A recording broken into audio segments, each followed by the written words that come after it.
Looking out the window of her small Chicago apartment at the falling snow, Amy Bradley sighed. That tight feeling in her chest as Christmas approached wouldn't go away. It had been 7 years since she started working as an editor, doing proofreading and editing for literary works at a small publishing house, leading a relatively stable life. However, a shadow of a not enough always followed her. This shadow grew darker especially when she returned home. Her father, Richard Bradley, was a successful businessman in real estate development. Her mother, Martha, owned a high-end boutique. And her sister Brooke worked as an executive in her father's company, having even been featured in a local business magazine as a young female entrepreneur. Amy, how long are you going to keep being a bookworm? Are you going to be okay with that salary in the future? Why can't you be more ambitious, like Brooke? Conversations at home always wrapped around her with such words. Treated as the underachiever of the family since childhood, Amy could only quietly nod. She picked up her cell phone and opened a message from her mother that had arrived a few days ago. We're having a family dinner at a Lucille for Christmas. 7 o'clock. Be there. Short and commanding. Not a message asking for a response. Lucille was the most difficult to book high-end French restaurant in Chicago. Her father had probably secured seats through his connections. Amy stood up and sat at her computer. On her desk were stacks of cookbooks, and on the wall hung photos of cuisine from around the world. Amy had a passion she couldn't tell her family about: cooking. For 4 years, she had been running a blog called Amy's Kitchen Diary, devoting her weekends to recipe development and photography. Her subscription readership was small but steadily growing, and recently she had begun receiving small writing requests from cooking magazines. But she couldn't tell her family. She knew they would dismiss it, saying, "Such a hobby won't make you any money." On her laptop screen was her article posted yesterday, a Christmas recipe for orange and rosemary roasted duck. In the comments section was a message from a reader: "I tried serious cooking for the first time using Amy's recipe. My family was impressed." Such words became her small source of confidence. Amy slipped her phone into her pocket and opened her closet. A family dinner after so long. What should she wear? Her eyes settled on her only luxury item, a deep green cashmere dress she had splurged on with last year's bonus. This year, she whispered softly. A family gathering for Christmas after 3 years. This year, maybe she could join in the family conversations. This year, perhaps they would see her value. This year, she might be treated as a real member of the family. With these hopes, Amy took out the dress. Amy took a deep breath as she stood in front of Lucille. Warm light spilled from the restaurant windows, creating a Christmas-like bustle. She looked down at her feet as she stepped out of the taxi, smoothing the wrinkles of her green dress with slightly trembling fingers. No more running away, she told herself, and pushed open the door. The inside of the restaurant was adorned with elegant decorations, with chandelier light creating a luxurious atmosphere. Sommeliers and chefs chatted with customers, and French classical music filled the space. The Bradley reservation, the receptionist recognized Amy and guided her immediately. On her way to the private room in the back, Amy couldn't help but stop at the beautifully displayed dishes, like in a showcase. Perfect plating, the colors of ingredients, even the way the steam rose, everything was like a work of art. Someday I too. With that thought in her heart, Amy headed toward the reserved table. "Oh, you finally came," Martha, who was already seated, sent her daughter a scrutinizing look from head to toe. A pearl necklace gleamed at her neck, and dressed in a Chanel suit, her mother embodied perfect beauty as always. "Sorry I'm late," Amy said in a small voice. "As usual," Richard, her father, said while checking his watch. He was a man in his mid-50s with distinctive gray temples, dressed in an expensive suit tonight as well, exuding the dignity of a successful man. "Sis, that dress, you tried, didn't you?" Brooke said with a refined smile. She wore a designer brand dress with diamond earrings and perfect makeup, looking as if she'd stepped out of a fashion magazine. Comparing herself to her sister, Amy suddenly felt her dress seemed cheap.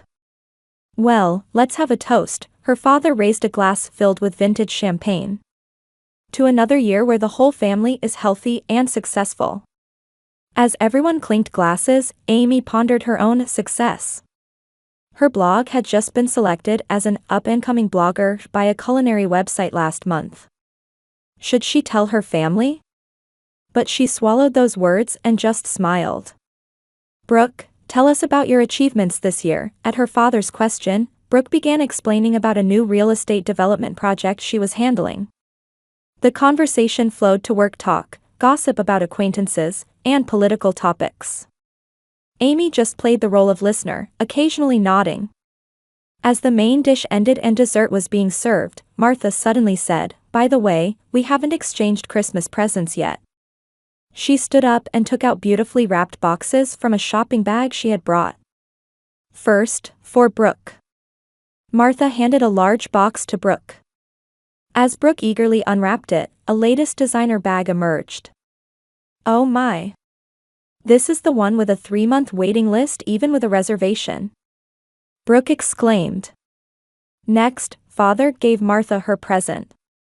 It was a 2-week vacation voucher to a luxury resort. I've already made reservations for next month, Father said proudly.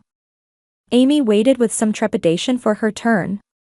She had prepared small presents for all 3 of them, limited editions of books she had edited and homemade Christmas cookies. Not expensive, but gifts she had put her heart into. Brooke, the present for Amy? Martha gave Brooke a meaningful look. Brooke smiled sweetly and handed a small envelope to Amy. It's something special. With a mix of expectation and anxiety, Amy carefully opened the envelope. Inside was a single piece of paper. As she read it, the blood drained from her face. It was the bill for the dinner. What is this?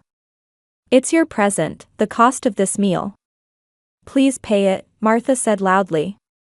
It's only natural, right? Brooke said with a laugh. You're always depending on us, so it's about time you contributed something to the family, don't you think? That's right, it will be a good opportunity to develop a sense of independence, Father chimed in. Amy couldn't move, staring at the bill. Over $200 per person for the high-end French meal for 4. It was equivalent to her salary for a week. This is a joke, right? She said in a hoarse voice. Martha raised an eyebrow. You've always been a drag on the family, haven't you? From your student days with grades no one could be proud of, to your job at an unknown small publishing house, and now your salary. Amy trembled. Desperately holding back tears that threatened to overflow, she slowly took out her wallet. Praying her credit card wouldn't exceed its limit. Excuse me. A quiet voice approached their table. Looking up, there stood a man in his early 40s wearing a dark suit. His eyes were a deep blue, and his face held both kindness and dignity. A message from the owner for our guests, said the waiter standing behind the man politely. The entire meal today is the owner's treat. While the whole family wore expressions of surprise, only Amy made eye contact with the man. There was something special in his gaze, understanding, empathy, and above all, respect. Jacob Monroe, the man introduced himself, giving Amy a small bow. I'm the owner of a Lucille. Thank you for dining with us today. The owner? Richard raised an eyebrow. It's an honor to receive a personal greeting from you. Jacob Monroe did not directly respond to Richard's words, but quietly surveyed everyone at the table. His eyes seemed to harbor some deep intention beyond mere social pleasantries. I apologize for the unpleasant experience you had in our restaurant, Jacob said. Martha and Brooke tensed their faces. They must have realized he had overheard their earlier conversation. No, it's not. Amy hurriedly squeezed out words, feeling her face grow hot with embarrassment. Actually, I'm a fan of yours, Jacob's words surprised everyone at the table. Amy herself looked the most surprised. A fan of mine? You're Amy Bradley of Amy's Kitchen Diary, aren't you? Jacob said with a smile. The recipe for orange and rosemary roasted duck you posted last week was wonderful. My head chef was impressed as well. What are you talking about? Brooke asked curiously. Sis, you write a blog?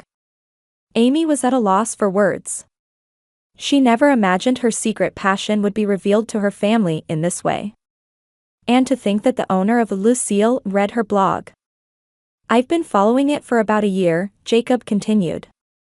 It's a wonderful blog that conveys your passion for cooking, respect for ingredients, and above all, your desire to connect with people through food. Martha stared at Amy in astonishment. You've been doing something like that? Why did you keep quiet about it? Because I thought, no one would be interested if I said anything, Amy answered in a small voice. There are always those who are interested, Jacob said gently. I was moved by how you value time with your family on such a Christmas night. That's why I have a proposition for you. He took a business card from his pocket and handed it to Amy. Golden letters floated on it, reading, Monroe Restaurant Group. We operate 5 restaurants in Chicago and New York, including Lucille. We're planning to launch a new project next year. A food culture magazine and website called Taste of Chicago. Jacob looked straight into Amy's eyes and said, I'd like you to join us as a regular columnist. A columnist? Amy couldn't believe her ears. Yes. Introducing hidden gems in Chicago, suggesting recipes using seasonal ingredients, cultural reflections on food, I'd like you to write from your perspective. Of course, with a proper salary and credit. The atmosphere at the table changed. Richard looked at Jacob with newfound respect, and Brooke was so surprised her mouth remained open. Martha suddenly changed her attitude toward her daughter. Amy, how wonderful. Martha suddenly raised her tone. To think our daughter would be directly scouted by a famous restaurant owner. Amy narrowed her eyes at Martha's complete about-face. It was hard to believe these were the words of the same person who had been looking down on her just minutes ago. If you're interested, I'd also like to introduce you to our new real estate development project. We have properties perfect for new restaurant expansions. Perhaps this is not the time for such discussions, Jacob interrupted Richard with a polite but firm voice. Tonight is Christmas Eve. Business talk can wait for another occasion. Then he turned back to Amy. What do you say? I'd love to talk in more detail at my office next week. Amy's mind was still confused. She couldn't tell if this development was real or if she was dreaming. But the sincerity in Jacob's eyes, and the fact that he had actually read her blog, moved her heart. She finally answered, I'd love to hear more. Wonderful, Jacob smiled with satisfaction. How about Monday at 2 p.m. next week? I'll be waiting at my office. He gave a slight bow to everyone and said, Please enjoy your time here. We have special Christmas cocktails prepared after dessert, before leaving. After a moment of silence, Brooke spoke up. Sis, what's going on? How does someone like him know about your blog? Yes, Amy. Why did you keep such an important thing secret? Martha also asked. Amy took a deep breath. She felt it was time to finally express her voice that had been suppressed for so long. I've been writing a food blog for 4 years. I started it as a record of my cooking experiments, but gradually readers increased. She began to gain confidence in her words. Last month we exceeded 100,000 page views, and I've started receiving writing requests from several cooking magazines. Brooke was speechless. Is that a big deal? For a food blog, it's doing quite well, Amy proudly stated her achievements for the first time.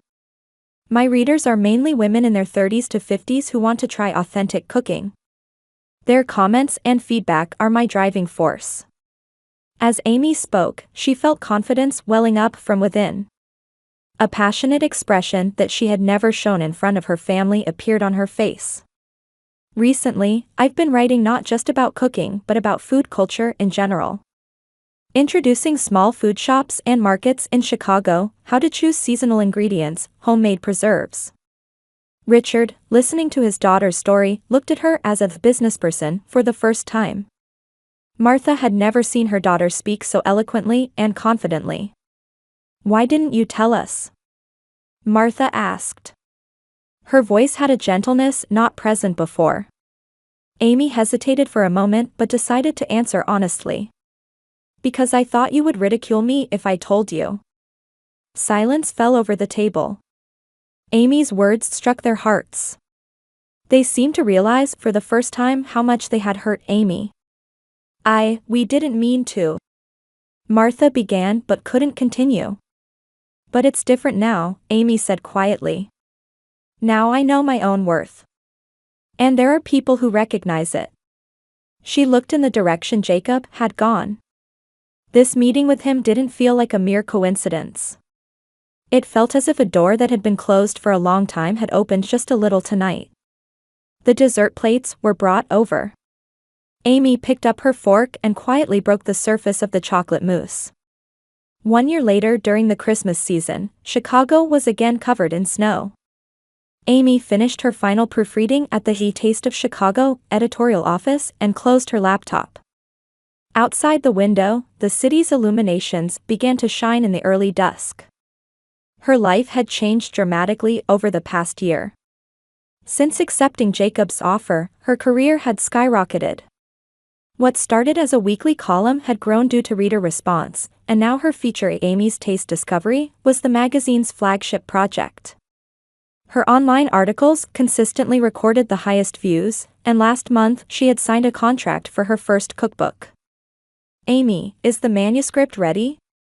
Editor-in-Chief Sarah approached her desk. "Yes, I just sent it. This time it's a Christmas special with the theme, Family Table." Looking forward to reading it, Sarah smiled. "By the way, are you coming to the holiday party tonight?" "Jacob is looking forward to it." Amy felt her cheeks heat up. Her relationship with Jacob had started as a purely business partnership. But over time, a special bond had formed between them. Their shared passion for food, desire to please others, and above all, their mutual recognition of each other's worth, these things drew them together.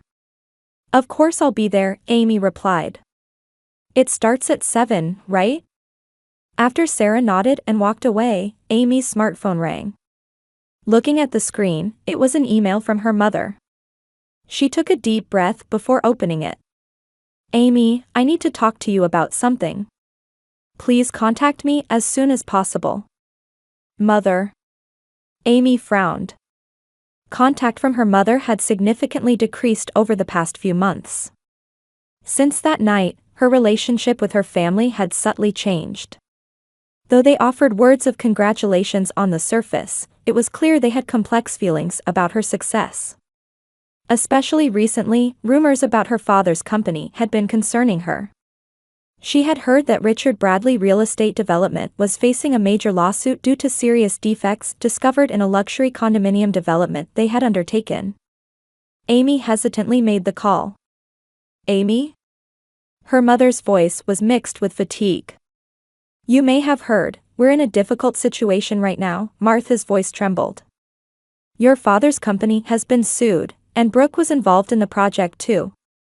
"I know," Amy said quietly. "It was reported in the newspapers." "We need funds," Martha began.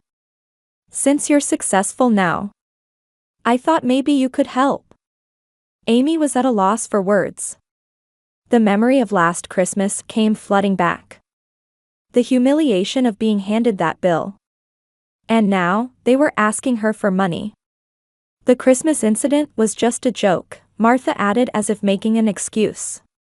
"We didn't mean to hurt you. We're family, aren't we?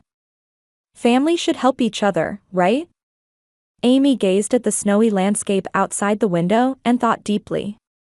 Not out of anger or vengeance, but how to respond in a truly correct way. "Mom," she finally spoke. "I don't have enough money to save your business. True, I'm earning more than before, but this is just the beginning of my career. But your boyfriend. Jacob. I'm not going to ask him, Amy said firmly. Besides, money alone won't solve the fundamental problem. On the other end of the phone, Martha could be heard sobbing. Listen, Amy continued in a gentle but resolute voice. You should think about solving this on your own. Create a plan to rebuild the company, respond sincerely to the lawsuit. And above all, you need to reconsider your way of doing business. But how? I don't have expertise in business, Amy said. But I do know about the courage to start life over. Think about me a year ago. What is it that you truly want to do? What do you want to cherish? Maybe you should start by looking at that. After a long silence, Martha said in a small voice, You've really grown strong. I haven't grown strong, Amy replied. I've just become honest with myself. After ending the call, Amy picked up a framed photograph on her desk. It was the cover of the inaugural issue of A Taste of Chicago. She and Jacob were pictured side by side, her eyes shining with joy and pride. There was a knock at the door, and Jacob peeked in. Ready? He asked with a gentle smile. I'd like to talk before the party. Amy nodded and picked up her coat.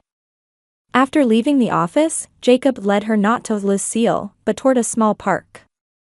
In the falling snow, under trees decorated with illuminations, Jacob took her hand. My life has changed since meeting you, he said with a sincere expression. Your passion for cooking, your honesty, and your strength, I'm inspired by them every day. He took a small box from his pocket. It might be too soon, but I want to take our relationship to the next step.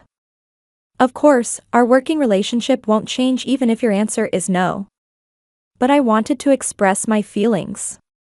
Amy was speechless at the engagement ring in the box. As her chest filled with joy and surprise, she suddenly remembered her family. There's something I need to tell you, she said with a serious expression. My family is in a difficult situation right now. She revealed everything about the phone call with her mother. Without hiding anything, she honestly conveyed what she was thinking and feeling. After quietly listening, Jacob smiled gently. I'll support whatever decision you make, he said. But let me say one thing. People make mistakes. Your family is no different. However, if they're truly trying to change, isn't it important to give them that opportunity? Amy savored Jacob's words, enjoying the sensation of snow touching her cheeks. You're right, she finally answered. I don't intend to completely abandon them. But to rebuild a healthy relationship, they need to change too. And I want to have the strength not to be trapped by past wounds. She looked at Jacob and reached for the ring. My answer is yes, she smiled. And I'll contact my family tomorrow. I'll tell them that, if there's a chance to become a real family, I'm ready to rebuild our relationship. Jacob embraced her. In the snow, Christmas lights quietly shined around them. On this winter night, Amy found the path she should walk. The courage to accept new love while carrying the pain of the past. And the tolerance to explore the possibility of forgiving those who had hurt her. She finally realized, true strength is about standing up, moving forward, and sometimes, extending a hand. The guests will be arriving soon, the waiter announced politely. Amy looked around the private room of the Embrace, Monroe Restaurant Group's new flagship restaurant. 5 years had passed, and her life had progressed in a direction she couldn't have imagined. Her best-selling cookbook was now in its 3rd edition, and the food festival she produced was held across the United States. Her marriage to Jacob was entering its 3rd year, and they were walking together not just in business, but in life. Is the cake ready? Amy called toward the kitchen. Perfect, the chef answered with a confident voice. Tonight was a special night. In a way, it was the conclusion of a story that began on that Christmas 5 years ago. Amy took a deep breath and looked out the window. Chicago's night view was beautifully shining. The door opened, and the first guest entered. Brooke came toward her with a smile. Behind her stood a young man holding a small cake box. It was David, Brooke's fiancé.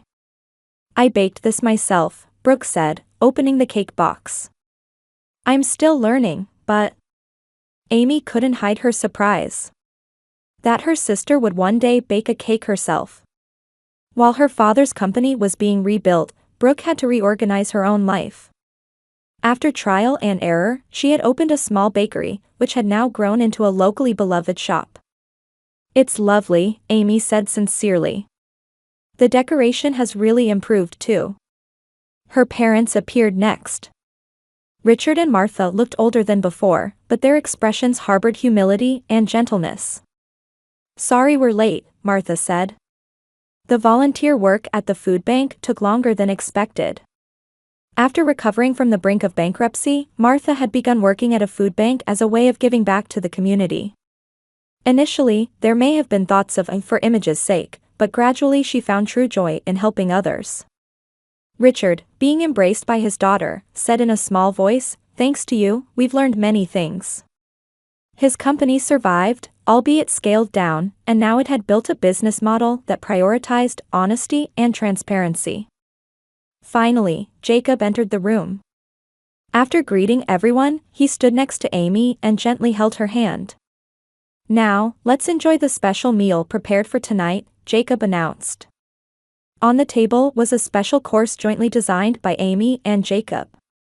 It was a menu that expressed Amy's journey from the early days of her food blog to the present. As the meal progressed, conversation flowed naturally. Gone were the tension and fake smiles of the past. Each person honestly shared their successes, failures, hopes, and dreams. At dessert time, Amy stood up and took her glass. 5 years ago at Christmas, I reached a turning point in my life at another restaurant in this city, she began quietly. That night, I learned many things. That true value isn't in things or money, but in respecting and supporting each other. And above all, the importance of living honestly with oneself. She looked at each family member. We have each walked our own paths. There have been difficulties, but I believe those experiences have helped us grow into better people. Tears gleamed in Martha's eyes. Brooke quietly nodded. Richard listened silently, holding deep thoughts. We've gathered tonight not to forget the past, but to celebrate the beginning of a new relationship. The beginning of a relationship where we recognize and respect our differences, yet still support each other as family. Amy looked at Jacob, and he stood up too. They held hands and smiled at everyone. We have a special announcement, Jacob said. Next spring, we'll be welcoming a new member to our family. The room was filled with cheers and tears. While the old fractures might not be completely healed, the hope of a new life's birth gave them an opportunity for true reconciliation. As snow quietly accumulated on the window panes, Amy thought from her heart. Life is unpredictable. Sometimes it gives suffering, sometimes unexpected gifts. But what truly matters is not losing yourself on that journey and continuing to have the courage to love. That was the secret of happiness she had found.